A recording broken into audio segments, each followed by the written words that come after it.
Jeffrey Epstein did not commit suicide in August 2019. He was executed, silenced by the same hands that fed him for decades. A broken hyoid, dead cameras, dozing guards, a cremated body before anyone could even look at it. These are not anomalies. They're the calling card of a system that never leaves loose ends.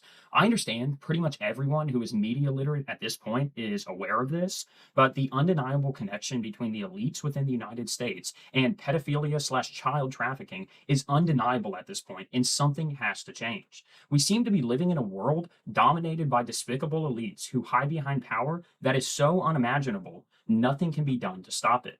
And that's kind of why I'm making this video. I think that we have a civic duty to highlight and retaliate against this demonic behavior. The power imbalance has gone on for too long. Too many people have turned the other cheek while others are defiled and abused. In this video, I'm going to discuss the extraordinary connections between the different facets of American elites to child trafficking and pedophilia. And I understand it can be provocative, but what follows is not speculation. It's pattern recognition. Cold, relentless, and centuries deep.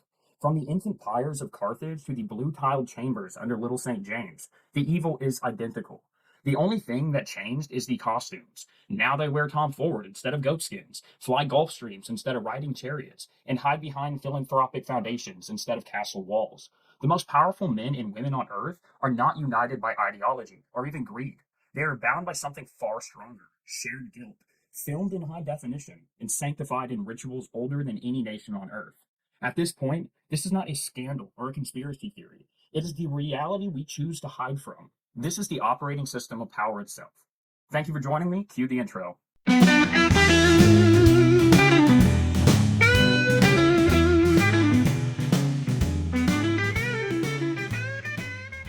The first example in light of the release of the Epstein files is obviously Mr. Epstein. I, like many of you, do not believe he offed himself. At this point, if you still believe in the suicide story, man, do I have a bridge to sell you.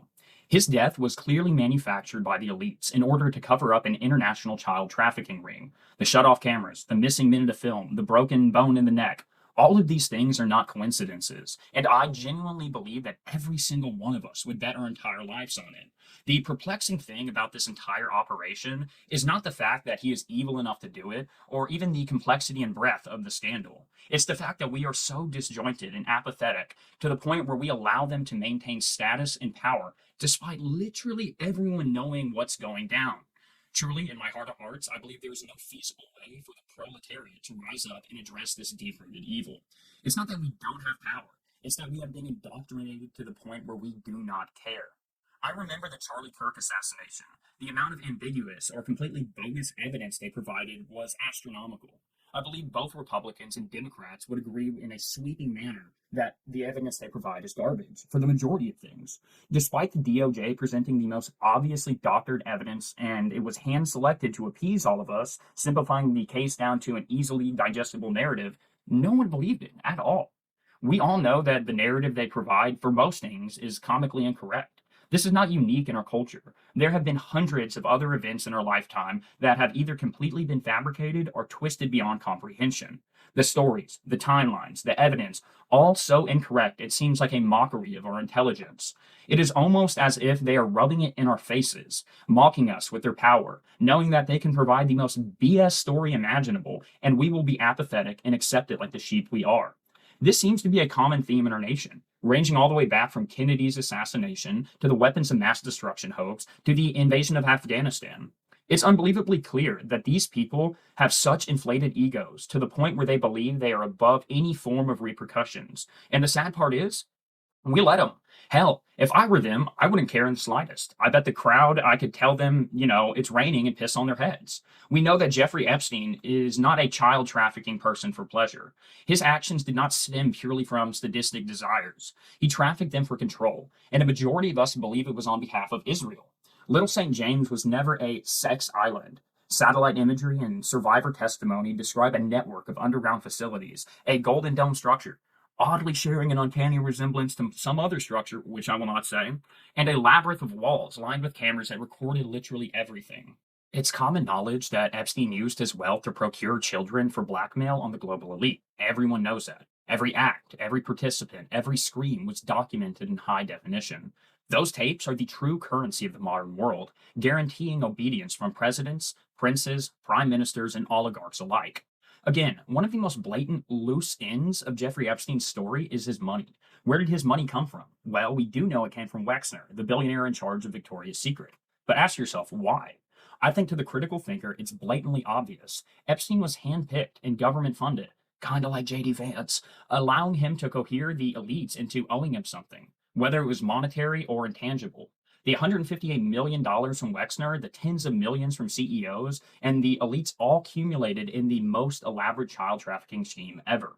With that being said, don't miss the forest for the trees. In this case, don't get caught up in the money trail or which party had fewer members show up on the files when Trump signs the bill. It doesn't mean it's not important, but again, don't miss the forest for the trees. I want you to carefully identify which logs are missing, which names are blurred, and which islands are never mentioned. It's not a game. All of the people involved in this operation are morally and physically compromised beyond rehabilitation. Don't let them play you. The real list, the one includes sitting senators, Supreme Court justices, tech giants who shape what you're allowed to think, and European royals, not limited to, but all these people would rather burn the world down than face judgment. The second most prominent figure in the Epstein files is obviously Ghislaine Maxwell. She was not Epstein's lover. She was his commander-in-chief. Countless testimonials from women like Virginia Giuffre highlight her involvement within the operation. Interestingly, Maxwell has recently been transferred from a high-security prison into what is essentially, and I'm not joking here, a hotel getaway in Bryan, Texas. Despite her name being synonymous with the Epstein list and dozens of testimonials highlighting her atrocities, nothing happened. Nothing ever happens. Insert the meme. We know that Ghislaine Maxwell's father, Robert Maxwell, was a Mossad agent and Israel's crown jewel in Europe. I'm not even kidding there. He has been a confirmed agent of Mossad, and his entire job was to doctor educational books, push Zionist propaganda, and run Black Ops operations internationally. After his suicide in 1991 off the Canary Islands, he was buried with the highest honors and labeled as a hero of the Israeli state. 6 Israeli intelligence chiefs attended, alongside the former Israeli Prime Minister Shamir, who personally gave his eulogy. Think about that. Ghislaine, then 29, didn't just inherit his fortune. She inherited his Rolodex, the one that linked armed dealers, diamond smugglers, child traffickers, evil people, evil elites, all into one despicable network. From that moment on, the connections between the elite in both Europe and America to pedophilia became undeniable. Once again, we know all of this, and yet we have done nothing. These people have so much power that they know we can be presented with the entire BS story, and we'll do nothing. If you don't believe me, I can highlight how entrenched and bipartisan this corruption is. Look no further than Maxwell's extraordinarily pampered sentence. She files not for parole, but for commutation, straight to the Trump White House, where old Epstein's friends whisper in the officials' ears. She has never flipped, not one syllable on clients, not a whisper on tapes, not a diagram of those island catacombs. Ask yourself, why would a woman who could topple dynasty choose floral print sheets and Zumba over the witness stand? The answer is etched in her father's grave. The same hands that weighted Robert's plunge into the ocean now feather her pillow. Mossad, MI6, CIA, the interlocking society of billionaires who jet between Davos and Diddy's freak-offs. More like it. They are far more powerful than the DOJ, and today's Transparency Act is no more than a smokescreen. Maxwell isn't imprisoned. She's preserved. A relic, waiting for the next ritual. One of the most grotesque scandals that I have ever come across, hands down, is Pizzagate. If you're not familiar, Pizzagate is a conspiracy theory based on Comet Ping Pong's pizza shop in Washington, D.C., where the owner, James Alfontes, was accused of trafficking and torturing children, all while posting about it openly. James Alfontes, or known by his Instagram alias, Jimmy Comet, flaunted construction photos of his subterranean lair, cinderblock walls etched with hashtag murderboard, hashtag killroom. Captions like, freshly painted for the little ones, are just scratching the surface. Deeper dives into Pizzagate reveals horrors archived on the internet before the Great Purge. A swaddled infant with its mouth sealed with duct tape. A preschooler attached to a ping pong table with industrial straps. A wicker cradle holding a toddler that was tagged hashtag German baby, hashtag high grade. A gleaming walk into his cooler captioned, "Oh my, we have the meats." Replies from associated FBI pedo accounts claiming, "Yummy fresh cuts. I'd kill for that slice." In 2014, the owner of Comments, Alfontes once again, posted on Pegasus an extremely cryptic message, including a mock torture chamber inside of a brick vault, surgical steel slabs, 4 breaks for drainage, captioned, hashtag best torture in DC, hashtag fun with friends. This image, alongside many others, was scrubbed in the viral blitz as soon as these files released. Thankfully, Wayback's Log persists, as do the 2016 FEC filings linking Alfonte's PAC to Hillary Clinton's war chest, donating $50,000 through pizza parties to Clinton. This case didn't stop at some low-level trafficking. Allegedly, massive, powerful people in our government were involved. Hillary Clinton, John Podesta, and a myriad of other influential figures were all alleged to participate at comments in occult acts with children. I was pretty young when this happened, granted, but I do remember how quickly the mainstream media dismissed it as a hoax entirely. Within hours of the story breaking, every major news channel, publication, and partisan commentator utterly refuted the fact that this could ever happen. Shortly after they dubbed it a hoax, a crazy man, coincidentally, man armed with an AR-15 miraculously strolled into the restaurant, headed towards the back, and shot off a bullet, destroying the hard drive that had any of the potential evidence of wrongdoing. That's kind of crazy. You know, what luck did the Clintons have? I guess they stole it from their staffers, kind of a yin-yang thing? I don't know. Another one of the major related scandals was something called Frazzle Drip. This video was scrubbed from the entire internet within hours of its publication, one of the quickest ever, but still thousands of people claim to have seen it. It is the most vile and repulsive video I have ever heard about in my entire life. I've not seen it personally, but allegedly, the video is Hillary Clinton and a small girl around the age of 6. In the video, Hillary Clinton is alleged to pour boiling water down the child's throat and into her genitals, all while the child is awake, screaming in agony.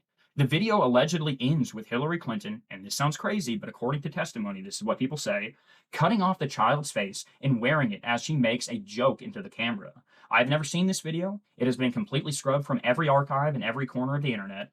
And I've heard you can find it, though, on the dark web if you want to download Tor. But I would not recommend this at all, even if you were accustomed to gore.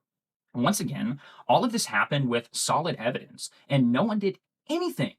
Every time we allow something like this to happen, their arrogance grows more and more. I genuinely believe that these people think they are free from any repercussions. And why wouldn't they feel that way? I mean, literally, what have we ever done? This is the first generation to wake up. So if I haven't lost your attention yet, I hope it's blatantly obvious to you that we live in a two-tier society. There are people in power, and unfortunately, it seems to be the majority of people in power, who are involved in demonic sexual acts with children. One of the more well-known instances of the elite pedophile ring involves the Podesta emails, which are an aggregation of personal emails released by WikiLeaks in 2016 from Hillary Clinton's campaign chair, you guessed it, John Podesta. In these emails, multiple politicians seemingly discuss and deliberate on child sex trafficking. I will include some of the images here, but in these emails, they constantly use code words like hot dog, pasta, pizza, and cheese in a manner that allegedly represents code words for individual types of children and sexual preferences. Multiple high-level politicians, including Obama and again the Clintons, were alleged to be involved. And guess what? Once again, no one looked into it. It was automatically dismissed as a hoax. It was completely erased from our culture, aside from a few conspiracy kooks. And, you know, if you talk about it to anyone over the age of 45, you are completely an idiot. They will never, ever recognize what you'll say. They will immediately call you crazy and dismiss any idea about this without question. These people have been programmed to carry out the dirty work for the very elite that hate them. They control the media and indoctrinate people into believing the good old, if I didn't see it, it didn't happen, and if that were true, it would be all over the news. And these are obvious logical fallacies. I do believe my generation is one of the first to actually rebel and think critically beyond the media talking points, and this has nothing to do with bashing the older generation. Just their entire media was captured. This is completely due to the dissemination today of knowledge by trustworthy creators on the internet. We are no longer just subject to the 3 media companies that control the narrative, colluding with the state.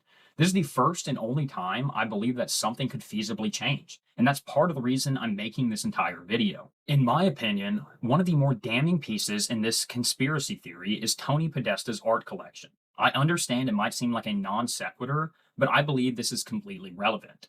In this section, I will show some of the disgusting art pieces that he collected. Many of the artists are tied to child sacrifice and sexual abuse. I'm not even joking here.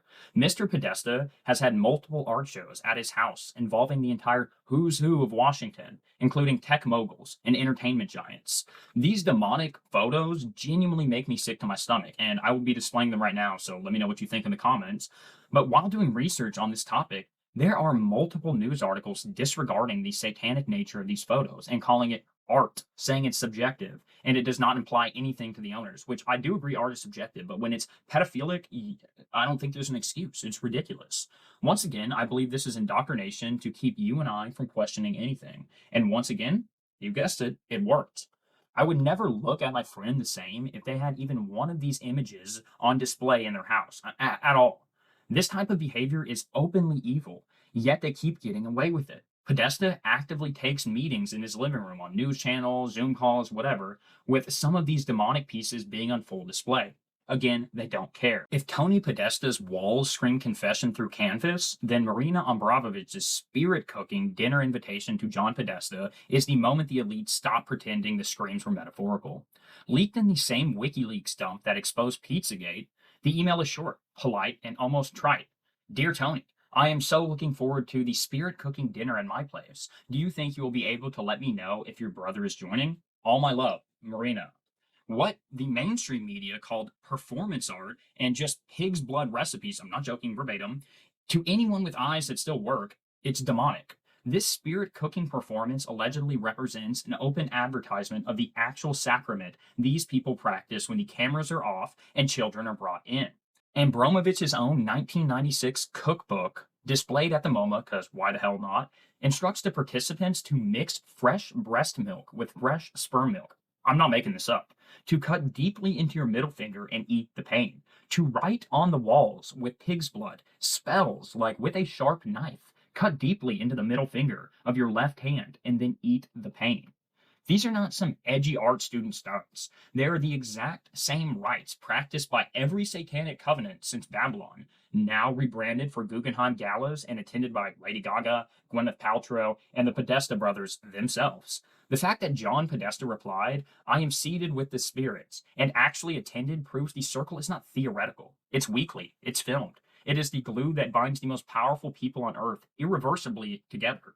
They don't just collect depraved art. They live inside it. They drink it. They bathe it. And they feed on it with the terror of children whose faces will never appear on milk cartons. These people love to destroy, and they love to show you. If Abramovich's spirit cooking is the secret blood ritual that locks politicians and billionaires into the same satanic club, then Hollywood and the music industry are the same ritual performed in the open, on giant stages, in front of billions of people, while they teach us to clap and call it cool, sexy, and brave. I mean, don't get me wrong, some stuff is awesome, but I'm talking holistically here. They don't even hide recruitment anymore. Disney casts them at 6, drugs them by 12, breaks them by 16, and completely disregards the bodies before they turn 25. Corey Feldman has been screaming the names for 25 years. Charlie Sheen raping Corey Haim on the set of Lucas. John Grissom, Maddie Weiss, the cuddle couch in every single casting office. Yet every single person who backs them ends up dead. Haim overdosed. Isaac Cappy jumped off a bridge mid-live stream. Wow. Anne Heche crashed and burned days after saying, I'm about to expose everything. Matthew Perry drowned right after joking about the Perry House for Trafficked Kids. Coincidence is not a long enough word for this pattern. Mark Collins Rector built an entire Silicon Valley pedophile menu, literally called Den, and never spent a day in court. Britney famously was shaved bald on camera and, in my opinion, in a televised MK Ultra breakdown. Bella Thorne was raped daily on a Disney set from the age of 6, while the crew stood back and did nothing. Elijah Wood said flat out, Hollywood has a pedophilia problem exactly like the Catholic Church. They just have better lighting. The Super Bowl halftime show is now the largest satanic ritual on earth, broadcast in 8K to every nation. And don't get me wrong, I'm not trying to be some hokey, super Christian, but listen to this. Madonna riding the beast with horns. Lady Gaga emerging from an egg in a blood ritual. Shakira and J-Lo pole dancing for Moloch. Sam Smith in full demon drag at the Grammys, sponsored by Pfizer, while the choir boys wear devil horns and the audience cheers like it's liberation. Balenciaga sold toddlers in literal bondage gear, holding teddy bears dressed in fishnets and chains next to an actual court document about child pornography in the exact same campaign shoot. There's no way that's coincidence, but guess what? No one went to jail. Adidas dropped shackled sneakers the next season. Look them up. They are not slipping up. They are chastising you. They are teaching your children that chains are torture and trauma is trending. And now in 2025, with Diddy's houses raided and the tapes finally leaking, tapes that allegedly show the same faces you clap for on Oscar night, lubricating children with baby oil and underground tunnels, The media still calls it sex parties for whatever insane reason. They are laughing in your face. They have always been laughing in your face because every time you bought the album, streamed the show, took your kid to the Disney parade, you paid for the next sacrifice and called it entertainment. This is not a pipeline. This is the main artery of the beast, and it pumps straight into your living room every single night. While Hollywood breaks kids under the spotlight and calls it making it, the Clintons flew into Haiti's earthquake wreckage with private jets and smiling photo ops. Allegedly, they vacuumed up thousands of children under the banner of humanitarian aid and turned a national tragedy into the biggest open air child trafficking auction in modern history, all rubber stamped by their own State Department. Laura Silsby, rebranded as Laura Gaylor after her pardon, was caught red handed at the Dominican border in 2010 with 33 Haitian children, none of them orphans, none with paperwork, all stuffed into a bus by her fake New Life Children refugee that had zero authorization to even operate within the country. WikiLeaks shows that Hillary's State Department was in full panic mode, sending emails marked urgent, frantically pressuring Haitian officials to downgrade the charges from child abduction to administrative irregularities. Bill himself flew in as a special envoy. He had private dinners with the judges, and magically, 6 months later, Silsby was sipping margaritas while the children who actually had living parents were scattered across the globe. No joke. Her first job out of prison, get this, hired by AlertSense, the very company that runs America's Amber Alert system. Yes, the convicted child trafficker was put in charge of the software that is supposed to find missing kids. The serpent literally guards the garden now. Her legal advisor, George Torres, arrested a year later, running a sex trafficking ring out of El Salvador with direct pipelines into the U.S. The Clintons raised nearly $500 million for Haiti relief. Less than 9% of that ever reached the Haitian people. The rest vanished into luxury resort complexes owned by the Clintons' donors, while 10,000 Haitian children simply disappeared into emergency adoptions brokered by the Baptist missionary networks and Clinton connected NGOs. 10,000. Let that burn into your skull. Bill Clinton personally logged 26 flights on the Lolita Express, which is Epstein's jet, if y'all don't know, 5 of them without Secret Service protection, ditching the only people legally required to document his movements so he could rest on a plane literally fitted with a bed. A 70-year-old man needs that many 4-hour naps on a pedophile's private jet? Or was he tired from handing out water bottles or from something that required the lights off and the cameras rolling? We'll never know. Again, there's the life insurance folder on Anthony Weiner's laptop, the one that made hardened NYPD detectives literally puke and seek exorcisms, allegedly containing the Frazzle Drip file, the one I talked to y'all about before, where Hillary and Huma Abedin wearing a child's face like a trophy, while the little girl screams and is harvested for her adrenochrome. The file vanished the moment Comey took over the investigation. Just like Seth Rich's murder, just like Klaus McCure's private plane exploding right after he began digging into the Clinton Foundation's Haiti funds, just like every single person who ever got too close to the Clinton pipeline. Makes you think. Look around. The same people who lecture you on morality on television, the people who decide what your children are taught in school, who control the money, the media, the courts, the borders, and the bombs, are the same people who fly to private islands and disappear into underground temples. They do not just commit these acts, they are protected by them. The blackmail is the membership card. The ritual is the glue. The child is the price of admission. This is not a bug in the system. It is the system. They run the world because they have the tapes, the blood, and the absolute certainty that you will look away, change the channel, scroll past, or call anyone who refuses crazy. And they have been right, up until now. The only thing that ever frightened them was the day that the herd finally looked up and saw the butcher instead of the shepherd. And that day is coming. Share this, speak it, never shut up, please, because every child they cannot reach is a crack in their altar, and every voice that refuses to be silenced is the hammer that one day will bring their whole temple down. They do not just traffic children, they rule through them, and the moment we decide that that ends is the moment their reign is ended.